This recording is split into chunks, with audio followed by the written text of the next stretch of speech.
बांग्लादेश में कराई जा रही भारत विरोधी हिंसा में एक बहुत बड़ा ट्विस्ट आ गया है।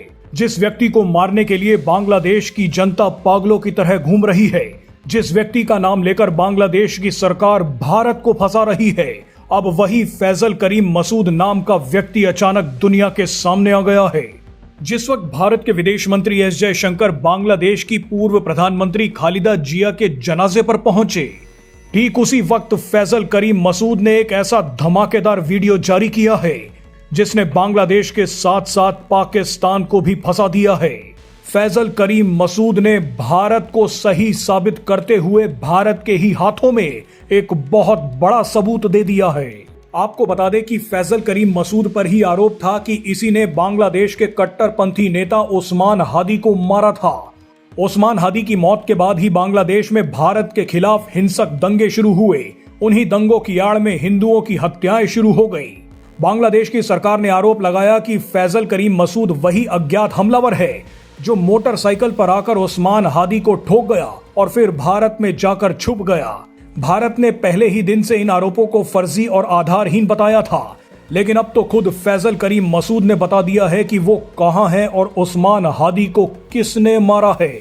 एक वीडियो जारी करते हुए फैजल करीम मसूद ने कहा है कि पहली बात तो मैंने उस्मान हादी की हत्या की ही नहीं है, दूसरी बात यह है कि मैं भारत में नहीं बल्कि दुबई में हूं, और तीसरी और महत्वपूर्ण बात यह है कि उस्मान हादी की हत्या में जमाते इस्लामी और उसके स्टूडेंट विंग छात्र शिविर के लोग शामिल हो सकते हैं। यानी फैजल करीम मसूद सीधे सीधे मोहम्मद यूनुस और पाकिस्तान पर आरोप लगा रहा है।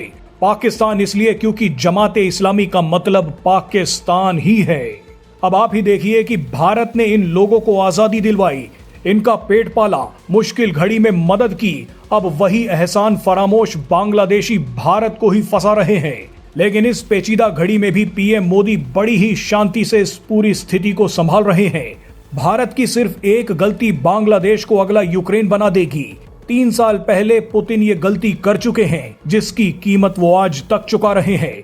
लेकिन भारत बड़ी ही मैच्योरिटी और कूटनीतिक समझ के साथ आगे बढ़ रहा है। नहीं तो जिस खालिदा जिया की राजनीति भारत विरोध की बुनियाद पर खड़ी थी, उन्हीं खालिदा जिया के निधन पर पीएम मोदी ने ट्वीट करते हुए दुख प्रकट किया और अब विदेश मंत्री एस जयशंकर जैसे बड़े नेता उनके जनाजे में शामिल हो रहे हैं।